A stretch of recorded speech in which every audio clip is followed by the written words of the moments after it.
Hello students, good morning. Myself Manju Pamani. I welcome you in BA Part 2nd English Literature online class. As you know that we are discussing about the Victorian poetry. In our previous video, we are discussing the main introduction and a brief introduction of this era. First of all, हम video start करने से पहले आपको wish करना चाहते हैं Happy New Year. May this year brings a lots of happiness in your family life and also in your personal life. Okay, now start here our video. First of all हमने देखा था जो पीछे की जो पहली वीडियो बनाई थी हमने उसमें हमने डिस्कस किया था जो विक्टोरियन पोइट्री है उसके इंट्रोडक्शन को हमने देखा था। तो विक्टोरियन इवेंट जो था, विक्टोरियन पोइट्री जो थी वो कब स्टार्ट हुई थी? जो क्वीन विक्टोरिया का टाइम पीरियड था, क्वीन विक्टोरिया का जो टाइम पीरियड था 1837 to 1901। जो इस बीच का जो टाइम था उसे हम किस नाम से जानते हैं? विक्टोरियन एरा के नाम से जानते हैं। और इसके बीच में ही बहुत सारी पोइट्री जो थी वो राइट की गई थी। और हमारे जो आपके सेकेंड ईयर का जो सिलेबस है उसकी जो 5th यूनिट है उसमें आपका 2 क्वेश्चन होते हैं, जैसे एक लिटरेरी हिस्ट्री होता है, लिटरेरी टर्म्स होता है। तो पहले हम क्या है लिटरेरी हिस्ट्री को डिस्कस कर रहे हैं, जिसमें हमने स्टार्ट कर रखा है विक्टोरियन पोइट्री। तो विक्टोरियन जो इरा थी ना 1837 to 1901, इस बीच के जो पीरियड को क्या बोलते हैं? विक्टोरियन इरा बोलते हैं। और इसके बीच में जो पोइट्री राइट की गई थी हम उनके बारे में डिस्कस कर रहे हैं। तो पहले हमने क्या है इसका ब्रीफ इंट्रोडक्शन देखा था कि विक्टोरियन जो पोइट्री है वो क्या थी? एक सोशल इस टाइम के दौरान, इस टाइम के ड्यूरिंग जो था वो सोशल जो मतलब सिचुएशंस थी वो क्या थी? अनरेस्ट था, इकोनॉमिकल टर्मिनल चल रहा था और पॉलिटिकल फर्मेंटेशन चल रहा था। मतलब कि चारों तरफ क्या है जो अर्थव्यवस्था थी, जो सामाजिकता थी उसमें क्या है बहुत ही ज़्यादा जो थी वो चेंजेस आ रहे थे। बहुत लोग जो वो डेमोक्रेसी की तरफ बढ़ रहे थे। ठीक है, सब जो major event of human history, तो इस तरीके से क्या थी मेजर इवेंट्स थे हिस्ट्री के, like industrial revolution, French revolution. तो इस टाइम के दौरान क्या आया था? औद्योगिक क्रांति आई थी, औद्योगिक क्रांति, इंडस्ट्रियल जो रिवोल्यूशन था वो आया था और फ्रांस का जो रिवोल्यूशन था वो भी आया था। तो इसके क्या है इसका इफेक्ट पूरे के पूरे जो वर्ल्ड के ऊपर है वो पड़ रहा था। तो वर्ल्ड में पड़ रहा था तो हम जानते हैं जो पोइट्री होती है, जो भी राइटिंग होती है उसके ऊपर जो करंट जो सिचुएशंस होती हैं उनका पूरा इफेक्ट पड़ता है। तो उस टाइम के दौरान जो भी सिचुएशन थी, चाहे सोशल थी चाहे पॉलिटिकल जो सिचुएशन थी, उनका जो इफेक्ट है वो हमें पोइट्री में देखने के लिए मिल जाता है। The literature of Victorian age entered a new period after the romantic revival। जो लिटरेचर थी विक्टोरियन एज का जो लिटरेचर था वो रोमांटिक एज के बाद स्टार्ट हुआ था। The literature of this era were preceded by romanticism and followed by modernism. तो ये क्या था? जो रोमांटिज्म था उसका भी उसमें थोड़ा सा हमें मिल जाता है, मतलब मिक्सअप हम कह सकते हैं रोमांटिसिज्म और जो मॉडर्निटी थी वो मतलब मॉडर्निटी को क्या कर रहा था? वो फॉलो कर रहा था। मॉडर्निटी आने वाली थी, जो मॉडर्न हिस्ट्री हम कहते हैं ना 19 के बाद जो मॉडर्न हिस्ट्री आने वाली थी, मॉडर्न एज आने वाली थी, उसको वो क्या कर रहा था? मतलब कि आगे जाने के लिए वो तैयारी कर रहा था। पीछे वो क्या है जो रोमांटिसिज्म की जो कैरेक्टरिस्टिक्स थे, जो उनके गुण थे, उनको वो क्या है अपने अंदर पोएट्री में उनको ले रहे थे। As it can be also called a fusion of romanticism and realistic style of writing. So the Victorian age produced by 2 great poets। हमने देखा कि जो विक्टोरियन जो पोइट्री है वो मेन जो है वो 2 पोइट के द्वारा प्रोड्यूस की गई थी। तो है Alfred Lord Tennyson and second is Robert browning. First है हमने देखा कि जो अल्फ्रेड लॉर्ड टेनिसन और रॉबर्ट ब्राउनिंग है ये जो मेन हम कह सकते हैं 2 मेन जो है विक्टोरियन पोइट्री के पिलर कह सकते हैं हम इसे। क्या थे? विक्टोरियन एज के पिलर कह सकते हैं। तो factor are profoundly affected at literature of this age are germination of seeds of democratic ideals. इस जो है ये इरा थी इसमें क्या है लोकतांत्रिक जो विचार थे, डेमोक्रेसी जो आइडियाज थे, उनके क्या है बीच लोगों के दिमाग में जो थे वो डल चुके थे, क्योंकि उन्होंने क्या है फ्रांस की क्रांति के बाद उनको भी क्या है जो थे कई देश थे उनके ऊपर क्या था इफेक्ट पड़ गया था उस चीज़ का कि अगर डेमोक्रेटिक जो आइडिया मतलब लोकतांत्रिक अपने ही जो लोकतंत्र होना चाहिए उसका वो क्या है लोगों की जो माइंड पर है वो उनकी थॉट्स में क्या था उनके बदलाव आ रहा था। तो ये चीज़ हमें क्या है इस विक्टोरियन पोइट्री में देखने के लिए मिलती है। The scientific outlook change the mental makeup of people of this age. जो साइंटिफिक आउटलुक था हम कह सकते हैं इस एज में क्या था, जो वास्तविकता जो वैज्ञानिक तथ्य होते थे उनके ऊपर जोर दिया जा रहा था। तो उस वैज्ञानिक जो तथ्य थे उन्होंने जो लोगों के पीपल मतलब लोगों के जो माइंड थे जो थॉट थी उनको क्या है चेंज कर दिया था, उनमें क्या है नयापन आने लग गया था। इसके बाद हम देखेंगे, हमने ये इंट्रोडक्शन देखा था, इसको थोड़ा रिवाइज किया था। इसके बाद हम क्या देखते हैं चीफ जो कैरेक्टरिस्टिक्स है इसकी मेन जो हम कहते हैं ना मुख्य बातें कि इसकी विशेषताएं क्या क्या है इस इरा की। विक्टोरियन जो पोइट्री है उसकी मेन जो हम कहते हैं विशेषताएं हैं वो हम उसको डिस्कस कर रहे हैं। पहले क्या है आप इसका स्क्रीनशॉट ले लें, उसके बाद हम डिस्कस करते हैं इसके characteristics. Now take a screenshot then we will start our class.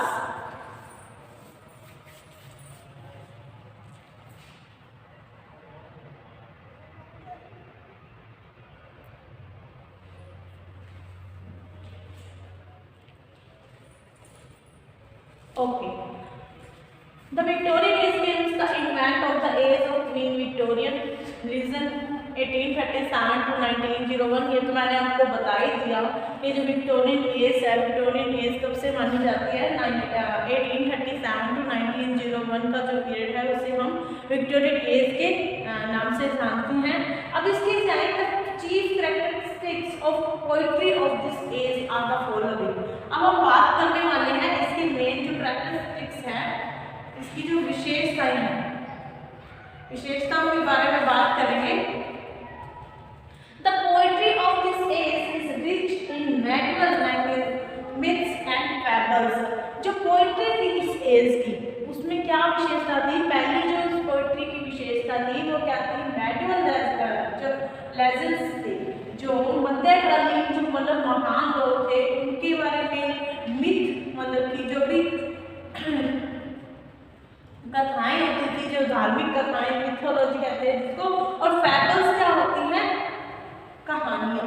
फैबल्स मतलब जो दंत कथाएं जो हम फ्रेडी वाली कहानियाँ पढ़ते हैं उनको उनसे भरी हुई होती थी पोइट्री। इसमें क्या था नया मैंने कहा था ना रोमांटिज्म मतलब कि पुरानी जो पोइट्री थी और जो मॉडर्निटी थी उनका दोनों का हम मिक्सअप जो है इसको हम कह सकते हैं।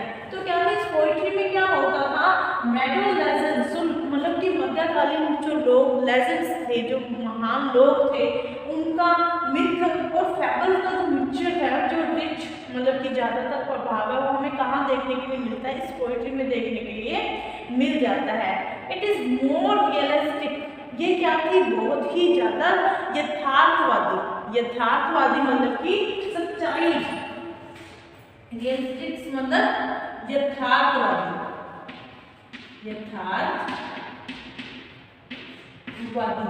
And less idealised and it's nature and outlook. अगर हम इसके नेचर और आउटलुक की बात करें, अगर हम विक्टोरियन पोइट्री के नेचर और आउटलुक के बारे में बात करें तो ये क्या थी, रियलिस्टिक और लेस आइडियलाइज्ड। मतलब कि उसमें क्या था, सच्चाई होती थी, जो कल्पना है वो बहुत ही कम देखने के लिए मिलती थी।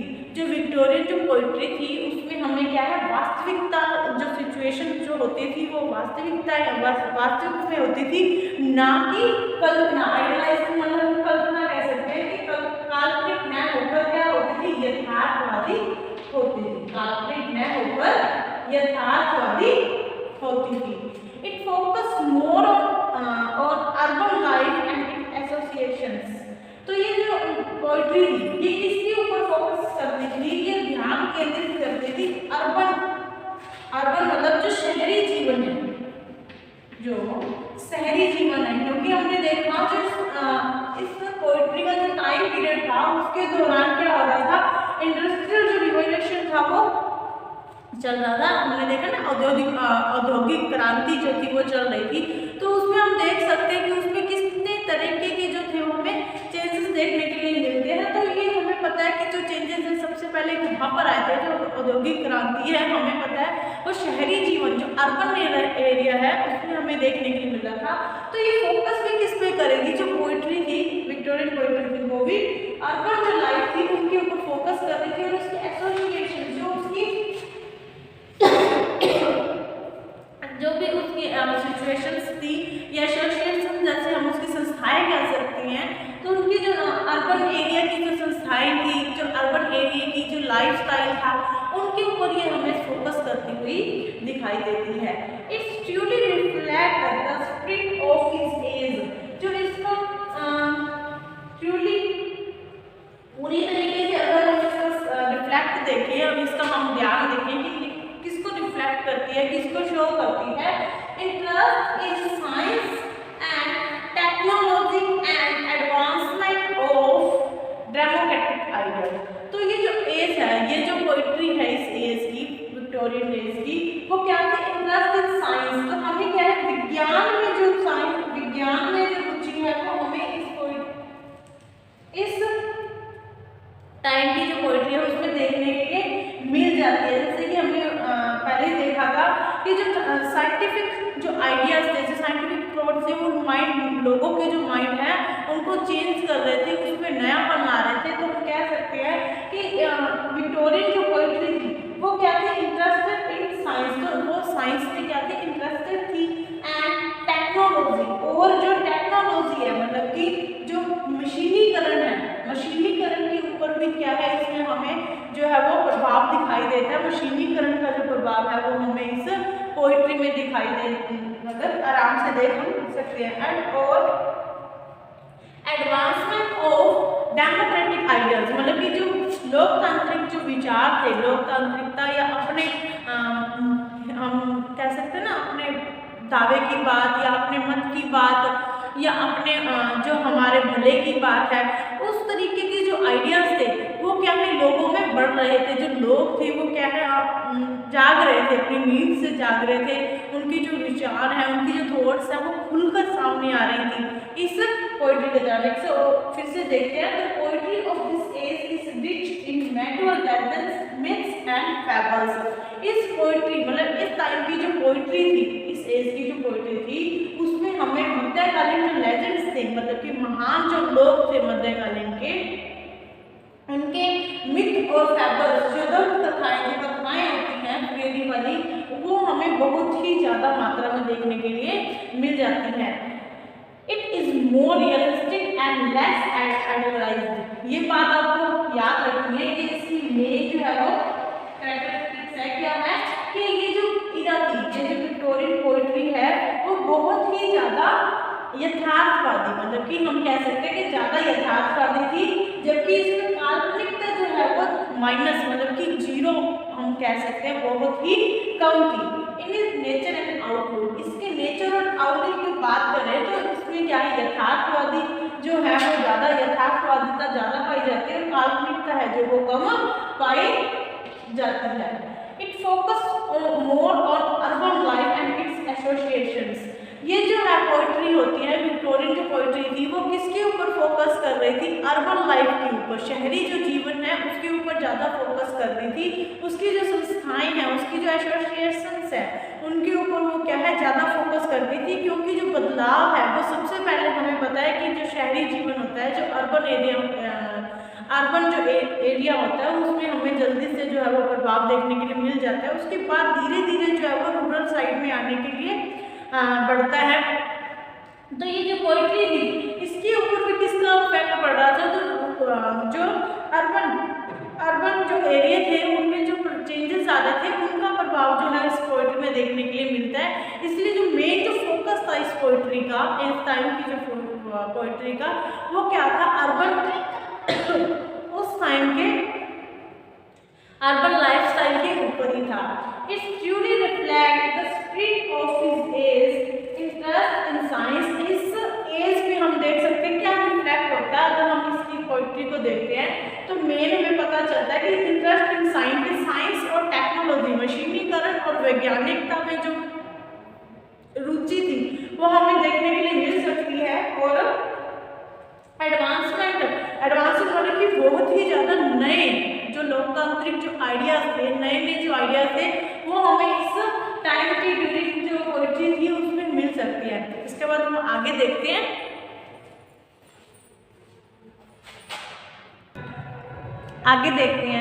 It is rich in imaginary and pictorial presentation.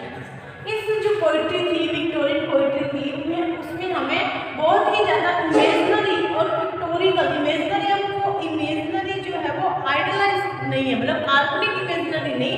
जैसे कि हम ईदगाह पढ़ते हैं तो हमारे सामने क्या है, वो सीन बनने लग जाते हैं। तो पिक्टोरिकल जो क्वालिटी है वो हमें क्या है, इस एज की जो पोइट्री है उसमें देखने के लिए मिल जाती है कि जैसे जैसे हम पोइट्री रीड करते हैं उस वैसे जो पिक्चर्स हैं, वैसी जो फोटो है वो हमारे सामने जो है वो सीनरी की तरह बनने लग जाती है। Conflict between religion and science, जो कॉन्फ्लिक्ट, जो द्वंद्व था रिलीजन, धर्म और विज्ञान के बीच का जो कॉन्फ्लिक्ट था, जो द्वंद्व था, and other burning social issues, जो बर्निंग मतलब कि उस टाइम के दौरान जो सामाजिक जो इश्यूज चल रहे थे, कुछ वाद विवाद चल रहे थे, of this time find expressions in it. उन्होंने क्या है, इस पोइट्री में एक्सप्रेशंस हमें क्या है, वो हाव भाव जो है वो हमें उस टाइम की जो इश्यूज थे उनके हाव भाव जो हमें इस पोइट्री में देखने के लिए मिल जाते हैं। एक तो क्या था, इमेजिनरी और हिस्टोरिकल जो क्वालिटी है वो हमें विक्टोरियन पोइट्री में देखने के लिए मिल जाती है। दूसरा है जो कॉन्फ्लिक्ट है साइंस और जो रिलीजन में, धर्म और जो विज्ञान के बीच में जो द्वंद्व होता है। हम जानते हैं कि कुछ धार्मिक लोग होते हैं वो विज्ञान को गलत मानते हैं, वैज्ञानिक लोग हैं जो वो वैज्ञानिक लोग हैं वो धर्म को गलत बताते हैं। तो उन दोनों के बीच का जो कॉन्फ्लिक्ट है उसका, और जो सोशल जो इश्यूज थे, जो उस टाइम के कुछ सोशल जो सामाजिक जो इश्यूज चल रहे थे, सामाजिक जो वाद विवाद चल रहा था, उनका जो रिफ्लेक्शन है, उनके जो एक्सप्रेशन है वो हमें जो है विक्टोरियन पोइट्री में देखने के लिए मिल जाते हैं। तो ये थे इसके मेन कैरेक्टरिस्टिक। अब हम बात करते हैं इसके जो मेन अपने जो इसके मेन पोइट्स थे इस पोएम के, इस इरा के पोइट्री के, तो वो कौन कौन से थे। द मोस्ट रिप्रेजेंटेटिव, मतलब कि मेन अगर हम बात करें पोइट्स की of this age are Alfred Lord Tennyson. Alfred Lord Tennyson का नाम तो हमने पहले भी देखा था। अल्फ्रेड लॉर्ड टेनिसन और जो रॉबर्ट ब्राउनिंग है उनको तो हम इस इरा के पिलर्स मान सकते हैं, स्तंभ मान सकते हैं। उसके अलावा कौन थे, एलिजाबेथ बैरेट ब्राउनिंग। ये कौन थे, ये रॉबर्ट ब्राउनिंग की मिसेस थे, पत्नी वाइफ थे उनके, Elizabeth Barrett Browning and Matthew Arnold. ये चार जो नाम है, Matthew Arnold, Elizabeth Barrett Browning, Robert Browning and Alfred Lord Tennyson, ये मेन जो है वो इस इरा के पोइट्स थे। Tennyson chief works are, Tennyson का जो मेन वर्क है इस इरा के दौरान वो कौन कौन से थे। द प्रिंस इन मेमोरियम, ये तो हमने जानते हैं। इन मेमोरियम जो है उन्होंने अपने फ्रेंड जो थे आर्थर हेलन की जो डेथ थी उसके ऊपर लिखा था 17 सालों बाद इन मेमोरियम, क्योंकि उनके फ्रेंड की डेथ हो गई थी, उनके ऊपर लिखा था। इसके अलावा हम बात करें उनकी जो मेन पोइट्री है वो क्या है, इंग्लिश ऑफ द किंग। उसके बाद ब्राउनिंग का जो मेन वर्क था, ब्राउनिंग जो ड्रामेटिक मोनोलॉग, हमने से पहले क्या है रविवार इजरा रीड किया था जो काफी लेंथी पोइम थी, उसमें देखा था ड्रामेटिक मोनोलॉग, जिसमें क्या होता है जो स्पीकर होता है वो पोइट ना होकर अदर कोई मैन होता है। तो उस ड्रामेटिक मोनोलॉग है वो brings out this interest in soul discussions, मतलब कि आत्मिक जो डिस्कशन था, आत्मिक जो वार्तालाप है उसमें जो ब्राउनिंग का जो ड्रामेटिक मोनोलॉग है वो एक नयापन लेकर आया था। जो ड्रामेटिक मोनोलॉग है उसके जो मेन हम बात कर सकते हैं, जो विक्टोरियन पोइट्री की जो मेन कैरेक्टरिस्टिक को राइट कर सकते हैं कि इस पोइट्री में ड्रामेटिक जो मोनोलॉग है उसका बढ़ चढ़कर जो है वो प्रयोग देखने के लिए मिलता है। इसके अलावा अगर हम बात करें तो मेटाफर, सिमिली, जो अदर लिटरेरी टर्म्स हैं उनका भी जो बहुत ही ज़्यादा अच्छे तरीके से जो यूज़ है वो हमें इस पोइट्री, विक्टोरियन पोइट्री में देखने के लिए मिल जाता है। तो ये थी हमारी विक्टोरियन पोइट्री, जिसके हमने पहले इंट्रोडक्शन देखा, उसके बाद इसके कैरेक्टरिस्टिक्स देखे कि इसकी विशेषताएं कौन कौन सी, विशेषताओं में हमने क्या देखा कि इसमें क्या है इमेजनरी और पिक्टोरिकल जो क्वालिटी है वो बहुत ही अच्छी रहती है। जो साइंस और जो रिलीजन है उनके बीच का जो कॉन्फ्लिक्ट है उनको क्या है बहुत ही अच्छे तरीके से शो किया हुआ है, उनका एक्सप्रेशंस मिला हुआ है। इसके बाद हमने देखा था कि इस पोइट्री में क्या है मोर रियलिस्टिकिज्म एंड लेस आइडियलाइज्ड, कि इसमें क्या है यथार्थवादिता तो ज़्यादा है और जो काल्पनिक जो बातें हैं वो कम है। इसमें फैबल्स और मिथ और इनसे जुड़ी हुई जो कहानियां हैं, मतलब कि जो धार्मिक कहानियां हैं उनका देखने के लिए हमें मिल जाता है कि मतलब जो साइंस, हम जानते हैं कि जो साइंस था वो क्या है चेंज कर रहा था, डेमोक्रेसी के जो सीट्स थे वो इस टाइम तक लोगों के जो माइंड में है वो घर कर चुके थे। तो उसी के ऊपर ये जो पोइट्री है उनका रिफ्लेक्ट हमें देखने के लिए मिल जाता है कि जो पोइट्री थी उसमें भी क्या है जो डेमोक्रेटिक जो आइडियाज थे उनका भी क्या है बहुत ही ज़्यादा असर हमें इस इरा की जो पोइट्री है उसमें देखने के लिए मिलता है। तो आज की क्लास हमारी यहीं पर ही खत्म होती है। नेक्स्ट क्लास में हम नेक्स्ट जो लिटरेरी हिस्ट्री आपके सिलेबस की है उसको डिस्कस करेंगे।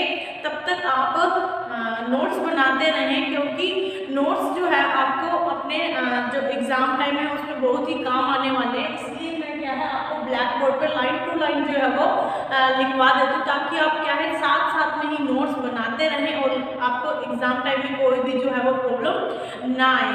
तो मिलते हैं हमारी नेक्स्ट वीडियो में नेक्स्ट टॉपिक के साथ, नए टॉपिक के साथ। तब तक आप घर पर रहिए, सुरक्षित रहिए, पढ़ते रहिए, नोट्स बनाते रहिए। And once again happy new year to all of